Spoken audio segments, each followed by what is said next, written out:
көнүгүшү үчүн мамлекеттик бюджеттен 2 миллиард сом бөлүнгөн учурда дал ушул жер Бишкектен кем калышпаган жаркыраган аймакка айланды. Күн сайын ачылган ишканалар жарандарды жумуш менен камсыз кылып, социалдык объектилер биринин артынан бири ачылууда. Саламатсызбы, сиз президент Жапаров программасын көрүп жатасыз. Аты жөнүм Айжигит Матраимов. Биз Жалал-Абадтабыз. Жалал-Абадтагы жаңылануу тууралуу бир нече саамдан соң сөз кылайын. Ага чейин апта ичиндеги өлкө башчынын маанилүү жолугушууларынан кыскача.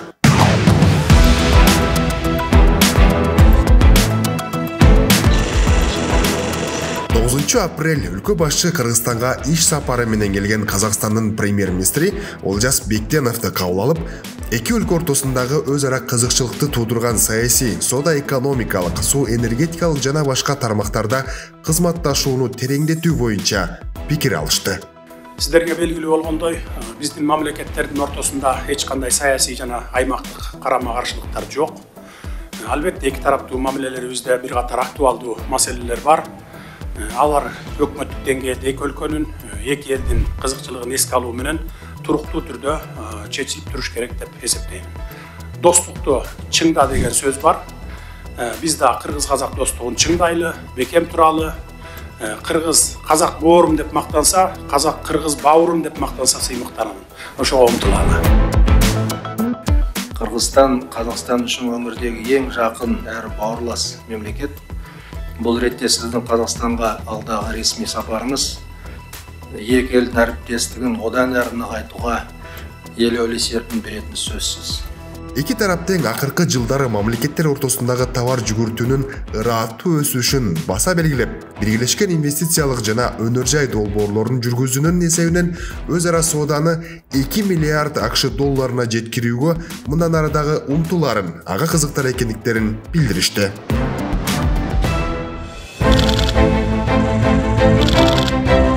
Ушул эле күнү президент Садыр Жапаров Азербайжандын тышкы иштер министри Жейхон Байрамовду кабыл алып, мамлекеттер аралык кеңеш жана Азербайжан-Кыргыз өнүктүрүү фондун түзүп, Азербайжан тарабынан Ысык көлдүн жээгинде 5 жылдыздуу мейманкана куруу жөнүндө макулдашууга кол койгонун канааттануу менен баса белгиледи.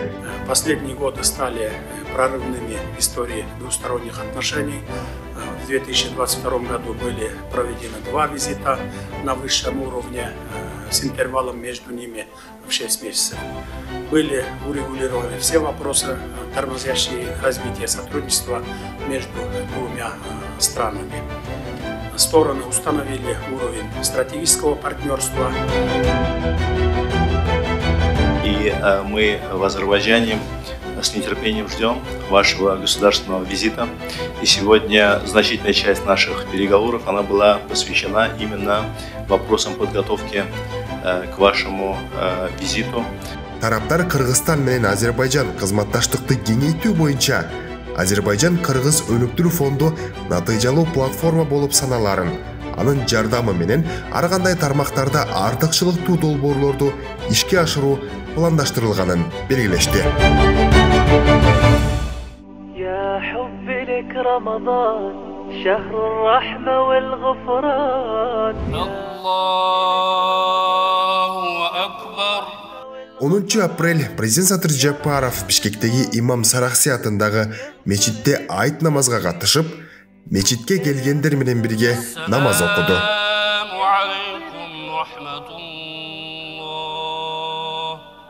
Алакан жайып, дуа үмүтүндө суранган бардык дуа тилектерибиз өзүн кабыл кылгын я Раббал Аламин. Би рахматика я архамар рахимин. Аллаху акбар. Айтыңыздар марик болсун. Я хубби лик Рамадан.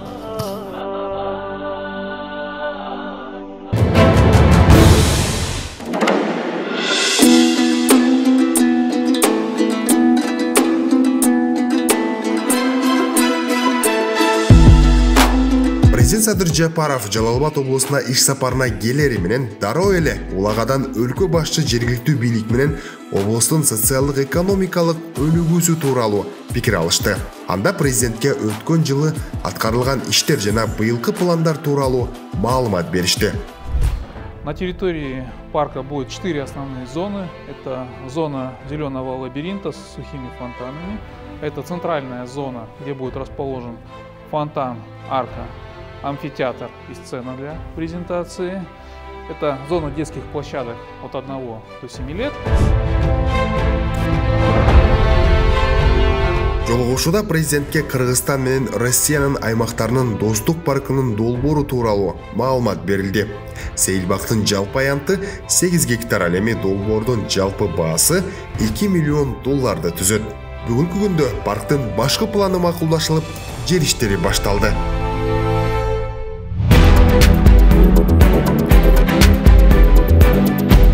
Андан соң президент Садыр Жапаров Жалал Абад облустук клиникалык ооруканасынын жаңы имаратын ачты. Мамлекеттик казынанын эсебинен курулган 3 кабаттуу имарат 100 кишиге лайыкталган. Бул аймактык оорукана 435 орунду. Ал миллиондон ашык калкы бар облустун бардык аймактарынан келген бейтаптарды кабыл алат. Аталган оорукананын курулуш иштери жүрүп жатканда өлкө башчысы келип өзү көзөмөлдөп кеткен. Эми минтип заманбап мед жабдыктары менен жабдылып, бейтаптарды кабыл алууга даяр.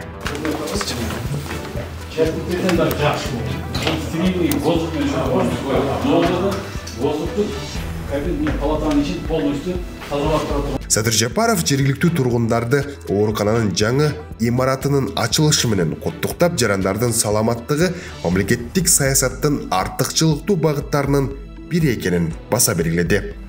Биз 2022 жылы медицина тармагына 207 атайын жабдык алганбыз. 218 тез жардам, 117 санитардык унаа, жалпы жонунан 335 автоунаа сатып алганбыз. Ал эми 2023 жылы болсо медициналык 30 объектиде курулуш иштери жүргүзүлдү. Булар облустук ооруканалар жаңырды, перинаталдык борборлорго 222 миллион сом акча каражаты бөлүнүп, курулушу башталды. Саламаттыкты сактоо тармагындагы реформанын алкагында өткөн жылы Жалал Абад шаарына 12 фельдшердик акушердик пункт иштей баштаган. Мындай алгылыктуу иш быйыл да уланарын өлкө башчысы билдирди. Мындан сырткары жерлерде мамлекеттик дарыканаларды ачуу боюнча иштер жүрүп жаткандыгынан барыңыздардын кабарыңыздар бар. Өткөн жылы бөйрөктү алмаштыруу борборун ачканбыз. Жакында эле боорду алмаштыруу борборун уюштуруу боюнча кабыл алынган чечимди уктуңуздар. Түркиянын дүйнөгө аты угулган дарыгерлеринин көмөгүн алып, тажрыйбасына таянып, улуттук борборубузду түзөбүз. Эми 3 кабаттуу жаңы имаратта жарандар керектүү мед кызматтарды ала алышат. Ал эми дарыгерлер заманбап ыңгайлуу имаратта ишин улантат. Аябай сон бир палатада эле 2 адам жатат экен. Өзүнө жараша немеси чечине турган жайы, санузилдер, ысык суу, муздак суу аябай сонун заманбап кылып бүтүрүп беришти. Мындан жакшысы болбойт дейм.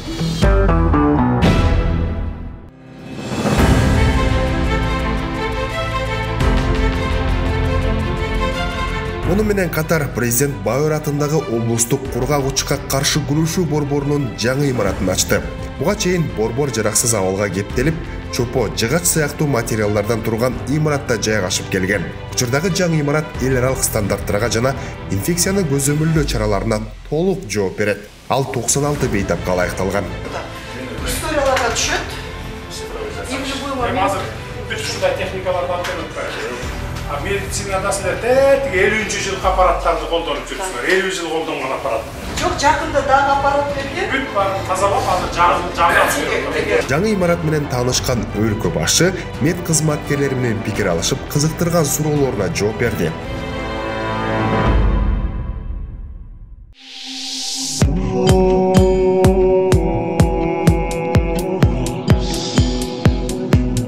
IT билим берүү Жалал Абад шаарында өнүгөт. Бул үчүн Садыр Жапаров жаңы IT борборун ачууга да жетишти. Борбор мамлекеттик жеке өнөктөштүктүн негизинде түзүлгөн. Анын курулушуна 65 миллион сомдон ашуун каражат сарпталган. Долбоорду ишке ашырууда мамлекет жер бөлүп, уруп берсе, IT Run компаниясы кадрларды жана окутууну камсыздаган.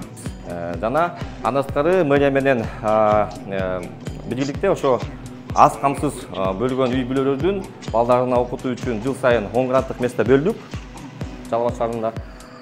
Жана ушу IT борборунун түзүлүшү боюнча айтып кетейин. Ошондо 9 жана 11 класстын баасында Борбор балдарга да, чоңдорго да программалоону үйрөтөт. Жыл сайын бул IT мектепте 10 орун шаардык мэриянын комиссиясы тарабынан тандалып алынган 7 жаштан жогоркуларга бекер берилет.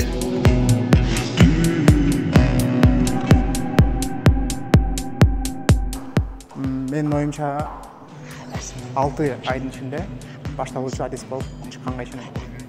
Кызыккандар көп ба? Кызыккандар өтө көп. Бизде жаштар, эң көбүнчө жаштар келет. Бир жашы 18ден 22ге чейин дегендер. Бул эң көбүнчөсү. Бирок бизде bundan 5 жаш, 6 жаштагы балдар бар. Аларга биз оюн жасоону же анимация кылууну үйрөтөбүз. Чоң адамдарга, жашы 30га чыгып калгандар дегендерчи, алар да кызыгып келишет да.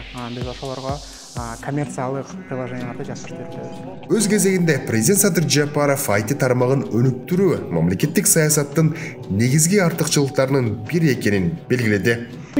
Бир дагы баягы губернатор, область, район керек болсо айыл өкмөтү дагы кагаз, ручка иштерин унутат. Ал тез эле келет бул дагы. Ошону биз азыр цифровизацияны толук кандуу киргизип алсак, андан кийин анан колдонбай калабыз, үйдө отуруп алып иштеп калабыз. Мугалимдер менен келечек тууралуу пикир алышкан соң мамлекет башчы IT мектептин аймагына бактарактардын көчөттөрүн отургузууга катышты.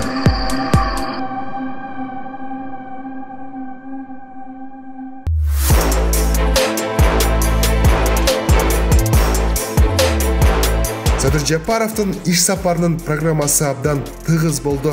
Кыргызстан айылындагы номер 18 Манас Миң мектебинин жаңы имаратынын ачылыш аземине катышкан мамлекет башчысы балдар жаңы мектептерде сапаттуу билим алып, Кыргызстандын чыныгы патриоттору болуп чыгаарына ишеним артты. Себеби кайсы гана өнүккөн өлкөнү албайлы билим менен укмуштуудай бийиктиктерди багындырып келе жатышат.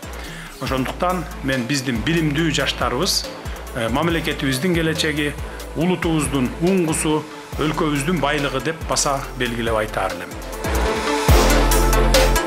Бул имаратты курууга мамлекет тарабынан 81 миллион сом сарпталган. 2 кабаттуу мектеп 275 окуучуга ылайыкталган. Бул жерде жайлуу окуу үчүн бардык шарттар түзүлгөн. Кенен окуу бөлмөлөрүндө окуп жаткан окуучулардын кубанычында чек жок. Саат кемде? Так. Манас Миң мектебинде азыр кайсы сабак болуп атат? Кыргыз эдебият. Кыргыз эдебият. Буга чейинки мектептин абалы кандай эле, азыр кандай? Ошол жөнүндө айтыңызчы. Буга чейинки мектептин абалы мындай условиялар жок болчу. Азыркы мектепте бардык условиялар бар. Шарттуу мектеп болуп курулду. Биз мындай кубанып, азыр мындай ичибизден кубанычыбыз кетти да.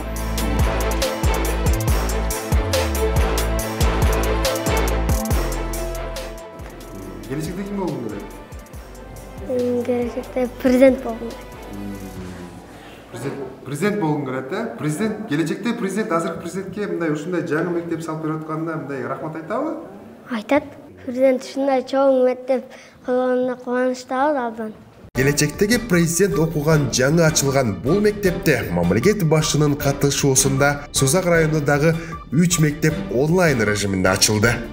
Өлкөбүздө бир эле учурда онлайн 4-5 же болбосо 10го жакын ушундай социалдык мекемелерди бир эле учурда ачуу бир салтка айланып баратат окшойт. Жаңы ачылган мектептин мугалимдер коллективинин курамы да өзгөчө экен. Манас Миң мектебиндеги ушул жалпы коллектив экен. Анан бул жерде ушунча айымдардын арасында бир мырза жей. Кайсыл предметтедиңиз? Дене тарбия. Дене тарбия сабагы. Мектептин шарттары өтө сонун, заманбап. Бардык талаптары бар, бардык шарттары бар. Өтө сонун, кубанычтабыз. Ыраазычылык билдиребиз ушундай мектептерди салып бератканына. Президентибизге ыраазычылык айтам. Ушунча айымдын арасында иштеген сиз үчүн жакшы, көнүп калган, сонун, кызыктуу. Эже караңыз, жакшы.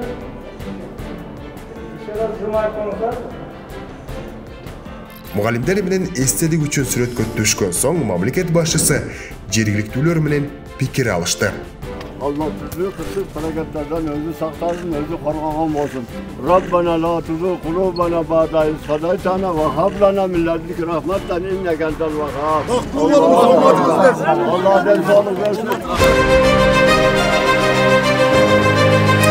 Жалал-Абад шаары күн сайын жашарууда деп айтсак, буга дагы негиз бар. Анткени дал ушул турган жер мамлекеттик ипотекалык компаниянын эсебинен курулуп жаткан Асман резиденс турак жай комплекси. Жалпы 639 батир ушул жерде бар. Ошондой эле жер алдындагы уна токтотуучу заманбап жайлары менен 9 кабаттан турган дал ушул имараттар турак жай комплекси үйгө муктаж болгондорго берилмекчи. Ипотекалык үйлөрдүн курулушунун жүрүшү менен таанышкан өлкө башчыга иштин ыргагы тууралуу маалымат берилди. 4 мүфтү бекер берип атат. За то, что мен алып аткандар. Өзүңүзгө бешине керек эле, бирок кубангандар мени баягы ата мекендин өндүрүшүнө колдоп аткандар үчүн деп туруп бизге берип атат. Турак жай комплексинде тургундар үчүн бардык шарттар каралган. Ал эми курулушчулар тынымсыз иш үстүндө. Мамлекеттик ипотекалык компания куруп жаткан ошол Асман резиденси турак жай комплексинин азыр биз бир бөлүгүнүн ошо 2-чи кабатында жүрөбүз. Азыр бул жерде болсо кыштарды тизүү жумуштары жүрүп жаткан экен. Ассалам алейкум. Алейкум ассалам. Курулуш каражаттарынын сапаты азыр кандай жүрүп жатат? Иш ошол боюнча айтып берсеңиз. Сапаты жакшы. Убагында бардык нерсе келип атат, иш жүрүп атат, Аллага шүгүр. Ойдогудай эле кыйынчылык жок. Ооба, эң биринчи кезекте курулуш нормалары сакталып, курулган үйлөрдүн сапаты мыкты болуусу абзел. Жана ошондой эле айта кетиш керек, качествосы да аябай чоң көзөмөлдө, катуу көзөмөлдө турат, качество да аябай жакшы. Бул каркасно монолитный система менен куюлуп, жана ошондой эле заполнение кирпич менен кетип атат. Качество жагынан эч маселе болбойт. Биздин технозорлор да өз көзөмөлүн жүргүзүп атат. Өзүңүз көзөмөлдөп жүргөнгө караганда жанагы кайсыл бир аймактагы спорт залды бузган деп андай мүчүлүштөр кайталанбайт. Андай мүчүлүштөр кайталанбайт. Эми андай фактылар да бизде кездешип атат. Ушул мамлекеттик курулуш агенттигинде себеби ошол жактан эле технозорлор бизге көрсөтүп берди. Мынакей менде мүчүлүштөр бар. Мындай нерселер кылынган эмес деп, ошол себептен бузуп, кайра эле ошол подрядчикке кайра башынан салдырууга, өз каражатына кайрадан салдырууга, мындайча айтканда мүмкүнчүлүктөрү түзүп, мүчүлүштөрдү жоюуга күч аракетибизди жумшап атабыз. Курулуш жүрүп жаткан бул турак жайдын башка бир бөлүгүндө азыр мына биз өзүңүздөр көрүп тургандай аркабызда ушул үйдүн дароо эле мынакей 2-чи кабатында сары таш менен сырткы жасалгалоо иштери жүрүп жаткан экен. Ал эми мына бул жерде болсо бетон куюу иштери кызуу жүрүп жатат. Облуста ушундай социалдык жана инфраструктуралык иштер Жалал-Абад шаарын Кыргызстандын 2-чи экономикалык борборуна айландыруу боюнча атайын пландын алкагында жүргүзүлүүдө. Бул багытта 2024-жылы ири инвестициялык долбоорлор ишке ашырылат. Мисалы, Майлуу суу лампа заводу жана Кыргыз-Нефтегаз ачык акционердик коому модернизацияланат. Ошондой эле түндүк-түштүк альтернативдүү жолун ачуу пландалууда. Буга катар Камбар-Ата 1 КЭСинин курулушунун 2-чи этабын баштоого бардык аракеттер көрүлүүдө. Мындан тышкары, Жалал-Абад шаарында шаардын борбордук бөлүгүн иретке келтирип, унаа тыгындарын жоюу үчүн 22 гектар жерге базар курулат.